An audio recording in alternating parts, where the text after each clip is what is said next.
시작. 술 취하지 말라.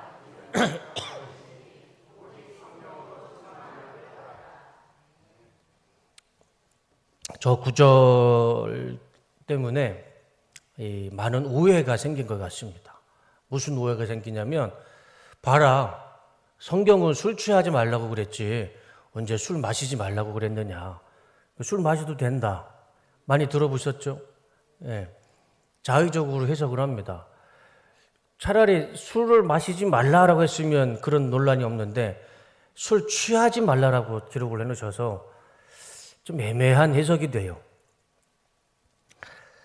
그래서 많은 사람들이 이 구절 때문에 술 취하지 말라고 그랬지 술 마시지 말라는 말은 없기 때문에 술을 마셔도 된다, 이제 그렇게 이야기를 하기도 합니다. 스스로 술 마시는 것에서 정당성을 부여하는데, 실제로 우리가 삶을 살다 보면 술을 마실까요, 안 마실까요?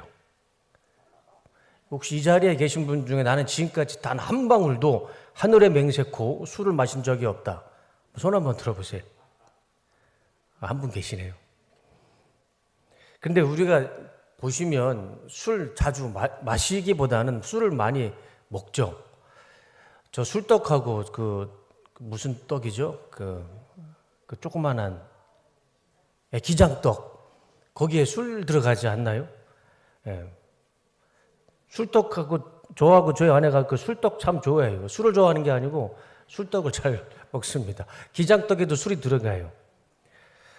제가 어렸을 때 완전 시골에 살았을 때, 어렸을 때 마실 것도 없잖아요.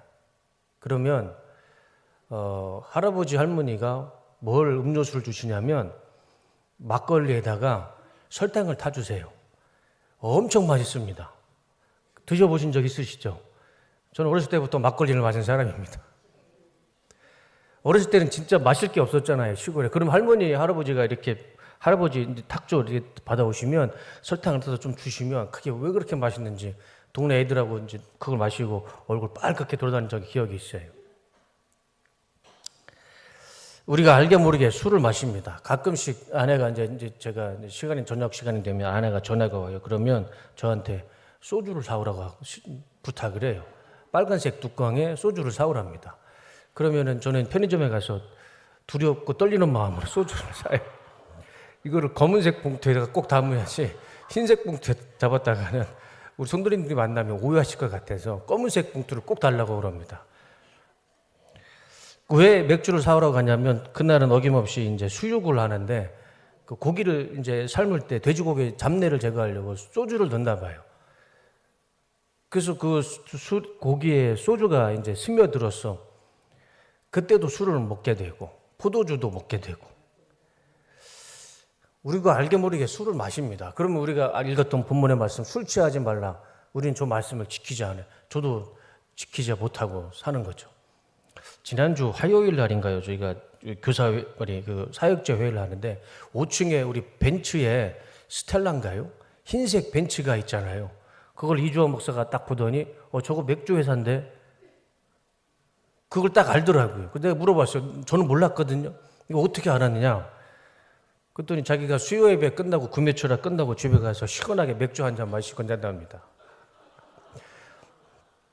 그 거짓말이죠. 거짓말인데 모르죠. 확인해 봐야 되는데. 근데 그 상표가 맥주 회사랍니다. 그렇다고 진짜 이주환 목사님 다른 데서 우리 교회 부목사님 술 마신다고 그런 거 말씀하시면 안 되고, 그냥 장난삼아 한 얘기예요. 우리가 알게 모르게 술을 마십니다.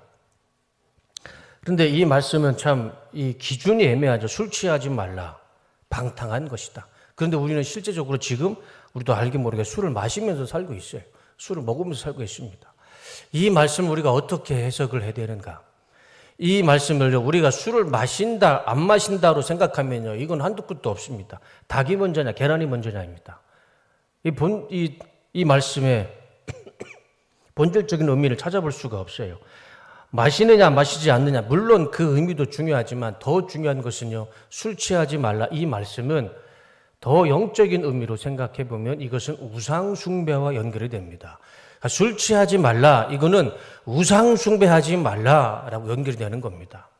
술을 마시느냐 안 마시냐, 그건 두 번째 문제고, 정말 본질적인 문제는 바울이 왜 이 말씀을 기록했고 왜 에베소 교회 성도들에게 이 말을 남겼냐면 이 술 취함은요 우상 숭배와 연결이 됩니다. 아주 심각한 영적인 문제와 부딪히게 되는 것이죠.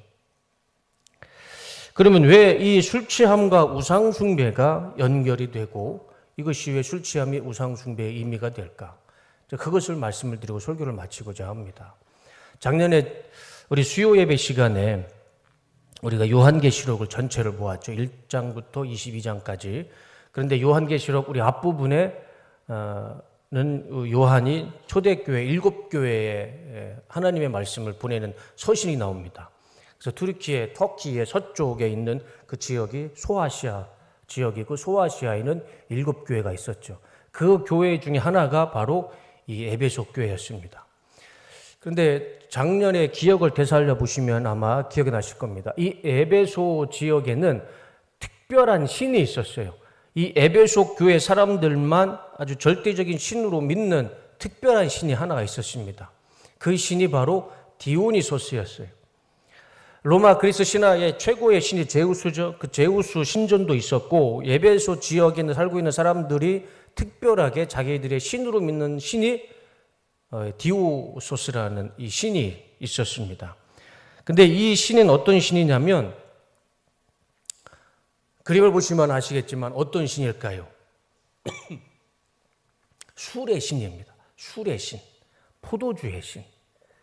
에베소에 살았던 사람들은 저 술의 신, 포도주의 신, 저 신을요 자신들의 신앙과 믿음으로 절대적인 신으로 믿었던 사람들이에요. 그러면 오늘 이 말씀 우리가 좀 이런 배경에서 해석을 하면 이해가 될 것입니다. 에베소 사람들은 이 술의 신을 자신의 절대적인 자신들이 섬겨야 할 신으로 모셨습니다. 그러니까 이 사람들은 술에 대해서는 진심인 사람이었어요.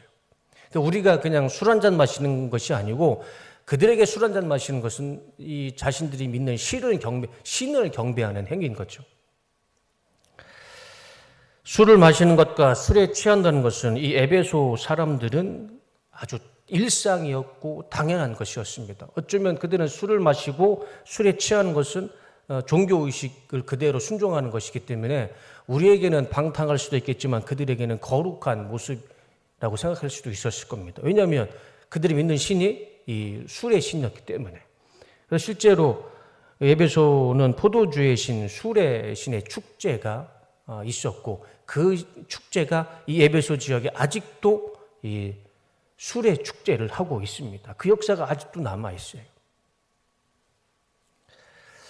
이 디오니소스 술의 신이 참 놀라운 사실은요. 지금도 이 신은 사라지지 않았습니다. 2년 전에 전 세계인이 보는 생방송, 이 라이브 방송을 통해서 이 디오니소스가요. 전 세계 사람들 앞에 나타났어요. 우리 하나님과 예수님이 나타나야 할 생방송에 이 디오니소스가 나타났습니다. 이 술의 신이 나타났어요. 2024년 프랑스 올림픽 개막식에 저는 우스꽝스러운 분장을 하고 생방송에 나타났습니다. 한국 언론에서는 저건 파파스머프다라고 언론에서 나왔는데 파파스머프 아닙니다. 저게 디오니소스예요. 프랑스 정부에서 또 올림픽 주최 측에서 아주 공식적으로 발표했습니다. 저 우스꽝스러운 파란색 모습이 디오니소스입니다. 2024년 프랑스 올림픽에 전 세계가 온 인류가 보는 TV 생중계에 디오니소스 저 우상의 술의 신이 방영이 됐던 거예요. 역사는 반복됩니다. 끊어지지 않아요.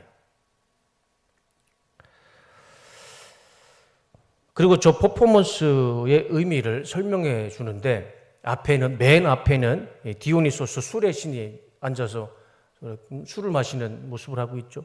그 뒤에는 무엇이 있습니까? 저 뒤에 있는 사람들은 무엇을 의미할까요?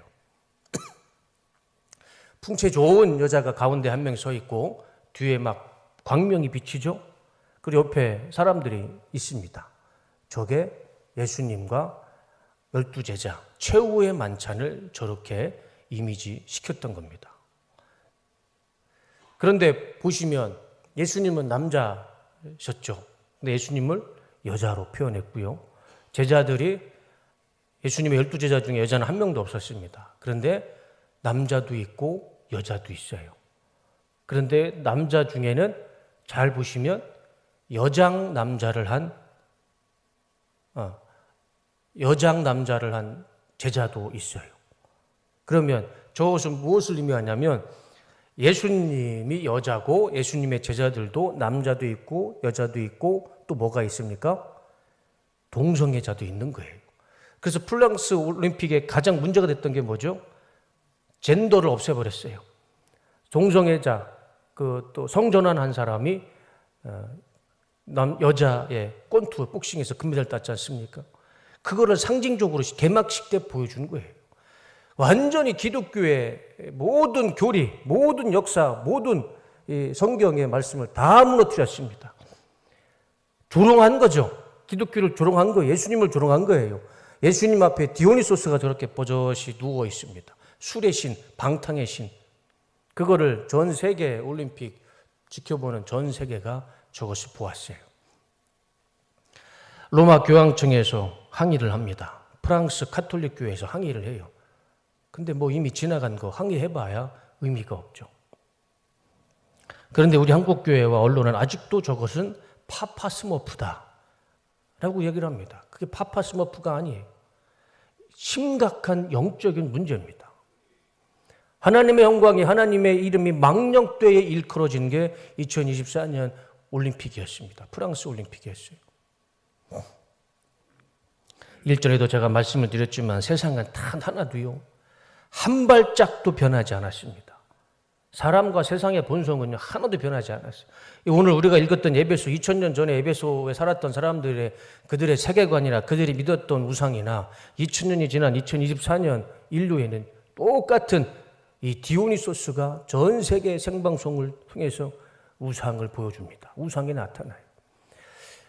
우리는 사람들의 머리 스타일만 바뀌었고 이 옷 입는 스타일만 바뀌었고 우리가 거주하는 집의 모양만 바뀌었고 우리가 이동하는 이동수단만 바뀌었지 인류는 하나도 변하지 않았어요. 우리의 본능, 죄성 아무것도 변하지 않았습니다. 에베소 교회 사람들의 술 취함은 그들의 신앙이었고 그들의 믿음이었습니다. 이 술 취함의 결과는 무엇일까요? 바울이 얘기하죠. 술 취하지 마라. 이는 방탕함이니. 술 취함의 결과는요, 방탕함입니다. 이 방탕함의 뜻이 이겁니다. 아소티아라는 단어인데 거칠고 무질서한 상황, 제멋대로의 무절제한 상황이 이 방탕의 의미입니다. 그러니까 술에 취하면 무질서해지는 거예요. 내 멋대로 무절제한 삶을 살아가는 겁니다. 그게 방탕이죠. 술에 취하면 이성을 잃게 됩니다. 삶의 에너지가 다 파괴돼요. 삶의 기준, 가치, 우선순위가 다 파괴됩니다.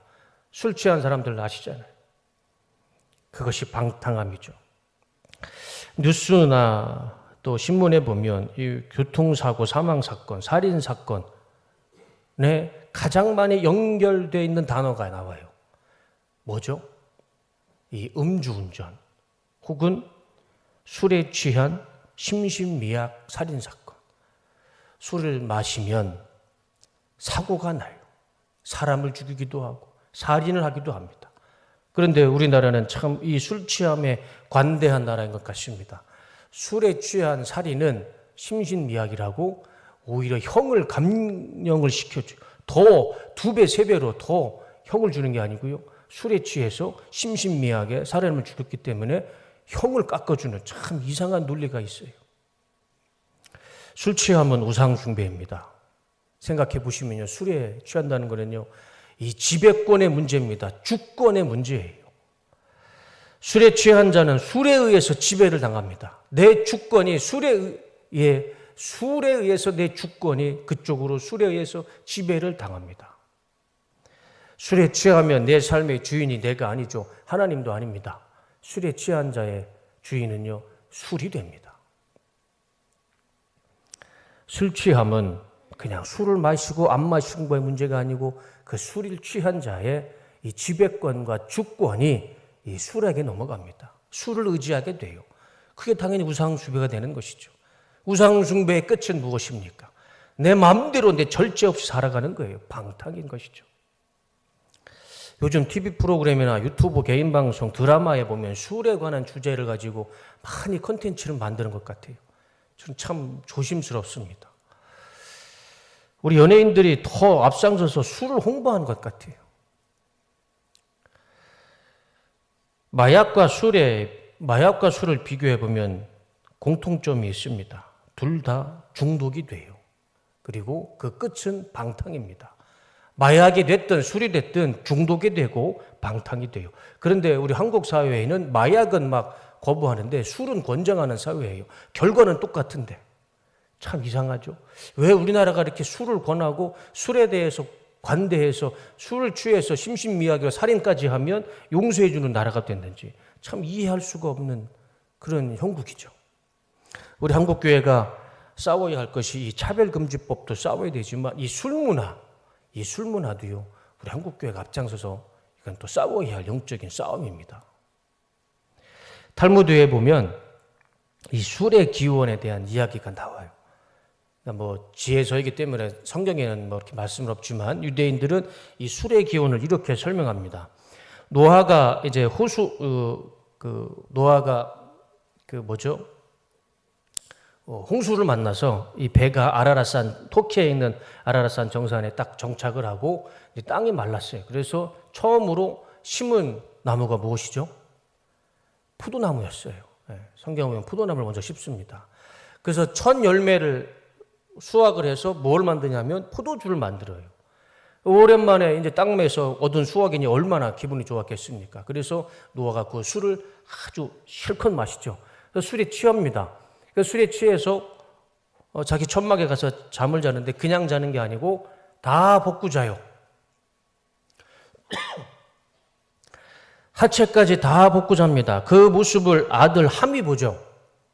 그래서 함이 그 모습을 보고 아버지가 이렇게 술에 취해서 옷을 다 벗고 자는 그 모습을 보고 자신의 이 형제였던 셈과 아벤한테 가서 아버지를 조롱을 했는지 비아냥을 했는지 아무튼 이 두 다른 형제에게 우리 아버지가 술에 취해서 옷을 벗고 주무신다. 그 이야기를 했더니 셈과 야벳은 아버지를 보지 않고 뒷걸음을 쳐서 옷으로 덮어줍니다. 노아가 이제 술이 깨고 잠이 깼어요. 그러면 그 사실을 알았다면 저 같았으면 제가 노아였다면 내가 술에 취해서 아들한테 못 볼 꼴을 보여줬잖아요. 그럼 내가 창피해서 내가 다시는 술을 마시면 안 되겠구나. 거기에 며느리도 있었을 것이고 손자도 있었을 텐데 다 봤을 텐데 내가 다시는 이런 추한 꼴은 보이면 안 되겠구나. 그러면서 술을 끊었을 텐데 그런데 노아는 어떡하죠? 자녀들을 다 불러 모읍니다. 그리고 자신에게 옷을 덮어주지 않았던 함에서 화를 냈죠. 그리고 함을 저주하는 게 아니고 누구를 저주합니까? 함의 아들 가나안을 자기 손자를 저주합니다.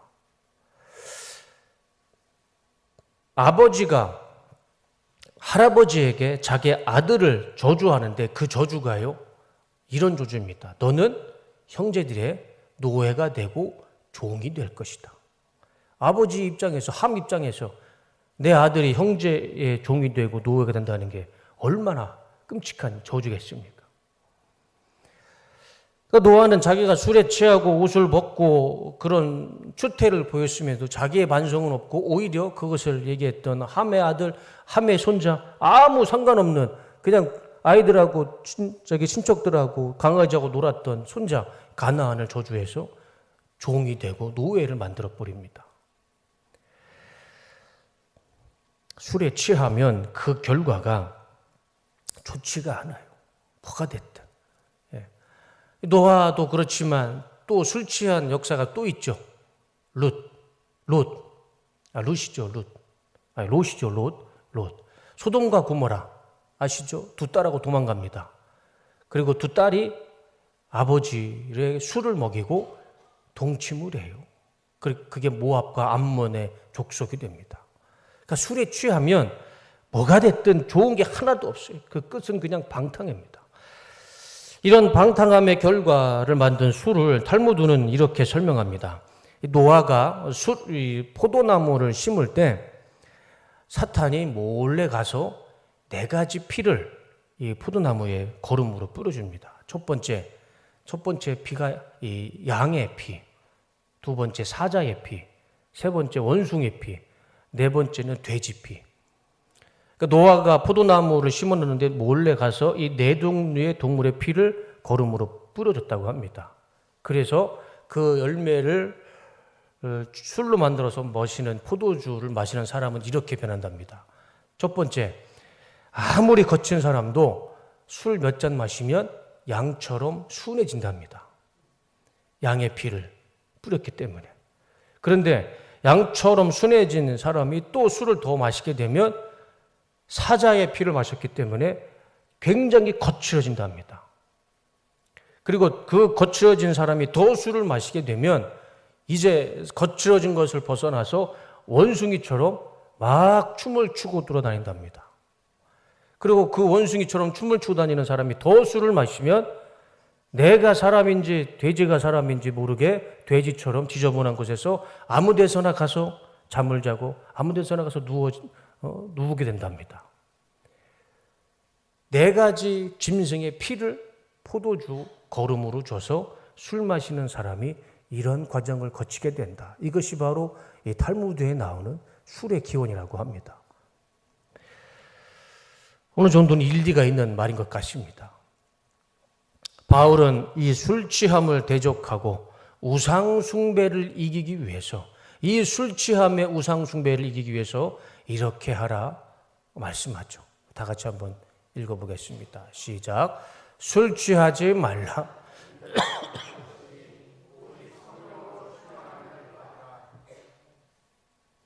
술 취하지 말고 방탕해 하지도 말고 오직 성령으로 충만함을 받아라. 술 취하지 말고 성령의 충만함을 받아라. 성령의 충만함으로 이 술 취하는 우상숭배, 방탕함을 이겨라, 극복해라. 그렇게 말씀하고 있습니다. 똑같은 관점입니다. 성령 충만은 지배권의 문제입니다. 주권의 문제예요. 내 인생을 술의 지배를 받고 술의 주권을 빼앗기며 살 것인가? 아니면 내 인생을 하나님의 영이신, 하나님의 숨이신 이 성령에 의해 지배를 받고 내 삶의 주권에 성령에 의해서 통치받는 삶을 살 것인가? 이건 주권의 문제입니다. 술을 믿을 것인지 아니면 성령을 믿을 것인지 그 결과도 분명히 달라지죠. 술을 주인으로 섬기는 사람은 결과는 하나뿐입니다. 방탕함이에요. 노아가 그랬고 롯이 그랬습니다. 그리고 성령의 지배를 받는 사람은 결과는 하나입니다. 그 인생에는 구원과 영생과 천국이 있게 될 것입니다. 본문 18절에 보면 충만함이라는 단어가 나오죠. 성령의 충만함을 받아라. 아주 중요한 단어죠. 우리는 성령의 충만함을 받아야 됩니다. 저 충만이라는 단어의 의미가 참 중요한데 본래의 뜻은 이겁니다. 플레로오, 채우는 겁니다. 충족시키는 거예요. 가득 차게 하는 겁니다. 끝까지 채우는 거예요. 그런데 저 플레로오라는 단어는요, 능동태가 아니에요. 문법을 보면 저거는 수동태입니다. 그 무엇을 의미하는 거죠? 채우긴 채우는데 내가 채우는 게 아니고요. 누군가에 의해서 채워지는 겁니다. 누군가에 의해서 충족되는 것이고요. 누군가에 의해서 가득 차게 되는 것이고 누군가에 의해서 끝까지 채워지는 것, 그것이 이 충만이라는 단어의 의미입니다. 내 스스로 채울 수 없어요. 저 단어로 보면은요, 성령 충만은 내 스스로 할 수 없는 게 아닙니다. 하나님께서 채워주셔야, 하나님께서 부어주셔야 우리는 성령의 충만함을 받을 수가 있는 것입니다. 그것이 정확한 이 성령의 충만을 받아라, 이 단어의 의미인 것입니다. 우리는 이 시간에 하나님이 주시는 성령의 충만함으로 충만하게 채워지는 은혜를 받아야 됩니다. 이렇게 생각하면 아주 쉽습니다. 성령 충만은 우리가 저녁에 집에 가면 핸드폰을 어디에 꽂죠? 충전기에 꽂아요. 왜 꽂을까요? 배터리가 다 닳았어요. 충전을 시켜야 돼요. 그래야 핸드폰 기능을 또 할 수가 있습니다. 배터리에 충전하지 않으면 우리 핸드폰을 쓸 수가 없어요. 이것이 충전인 겁니다. 핸드폰이 전기를 통해서 충전이 돼야 핸드폰을 기능을 다시 할 수가 있는 것이죠. 그리고 이 핸드폰 배터리를 한번 100% 채워졌다고 그게 1년 가고 2년 가고 3년 가지 않아요. 한번 100% 충전해도요. 반나절만 지나면 30% 40%밖에 남지 않습니다. 그러면 또 충전해야 돼요. 성령 충만은 일회성이 아닙니다. 핸드폰처럼요. 계속해서 충전해야 됩니다. 그것이 성령 충만입니다. 내가 학창 시절에는 성령 충만했다. 내가 젊어서는 정말 기도 열심히 하고 성령의 충만함으로 살았다. 내가 집사 시절에는 정말 성령 충만해 살았다. 내가 전도사 때는 정말 성령 충만했다. 내가 왕년에는 성령이 충만하며 살았다. 그거 아무 의미 없습니다. 과거는 과거일 뿐이에요. 지금 내가 성령 충만하지 않으면, 내가 하나님으로부터 오는 성령을 충만함 받지 않으면 과거의 성령 충만한 것 그거 아무 의미 없습니다. 성령의 충만함을 받으라, 이 말씀은 계속해서 성령의 충만함으로 채워져라, 체험을 받아라, 진행형입니다. 과거에 한 번이 아니고요. 오늘 우리가 성령 충만 받았다고 내일까지도 성령 충만한 법이 없어요. 내일도 우리는 또 성령을 사모하고 성령을 기도함으로 성령 충만을 또 받아야 됩니다. 그것이 성령 충만함을 받아라, 이 말씀의 정확한 의미인 것입니다. 내 안에 술을 채우느냐 성령을 채우느냐 거기에 따라 내 인생은 방탕한 삶이 될 것이고, 또 어떤 사람은 구원받은 성령 충만한 삶을 살아가게 될 것입니다. 바울은 이런 술 취함에 방탕하게 살아가는 에베소에 있는 사람들을 보았어요. 그러면서 그들을 보면서 에베소 교회 성도들에게 이렇게 얘기하는 겁니다. 너희들은 술 취하지 마라. 에베소에 있는 사람들이 다 디오니소스 술의 신을 믿고 술 취하면 살아가지만 너희들은 술 취하지 마라. 술 취함으로 방탕하지 말고 성령에 취하면서 살아라. 그렇게 에베소 교인들에게 바울이 이야기해 주고 있는 것이고, 그 이야기가, 그 말씀이 지금 우리에게도 주님께서 동일하게 주시는 하나님의 말씀임을 믿습니다. 우리도 성령의 충만함을 받으며 살길 원합니다. 지금 내 삶에 술과 같은 우상이 있습니다. 술에 취하듯 미디어에 취하고 TV에 취하고 핸드폰에 취해 있고 음란에 취해 있고 거짓말과 비난과 교만과 미움과 원망에 취해 있고 게으름과 나태함에 취해 있다면 그것도 술에 취한 것과 똑같습니다. 내가 하나님을 의지하지 않고 다른 것을 의지하는 것 그 자체가 우상 숭배죠. 술 취함인 것입니다. 이 시간에 그 모든 것을 버리고 우리가 성령을 기도하고 성령을 사모하여 다시 한번 성령의 충만함을 받는 오늘 이 시간이 되기를 주님의 이름으로 축원합니다. 설교를 마치겠습니다. 반주해 주시죠. 오늘 이 시간 다시 한번 성령으로 충만함을 받기 원합니다. 내가 한 번 받았다고 그거 끝나는 거 아닙니다. 우리는 계속 하나님을 찾고 부르짖으며 소망하고 사모하는 중에 성령을 계속 충전시켜야 됩니다. 오늘 이 시간에 우리가 찬양하고 기도할 때 성령께서 이 시간 나를 덮어주실 것입니다. 나에게 임재해 주셔서 나의 생각을 변화시켜 주시고 나의 마음을 변화시켜 주시고 내 삶을 변화시켜 주실 줄로 믿습니다. 성령께서 나에게 오시면 내 육신의 질병을 고쳐주시고 내 마음의 상처를 회복해 주시고 나의 모든 아픔을 변화시켜 주실 줄로 믿습니다. 오늘 이 시간에 성령이 오셨네 이 찬양 드리면서 성령을 사모하는 마음으로 찬양을 하고 기도하는 시간 갖도록 하겠습니다.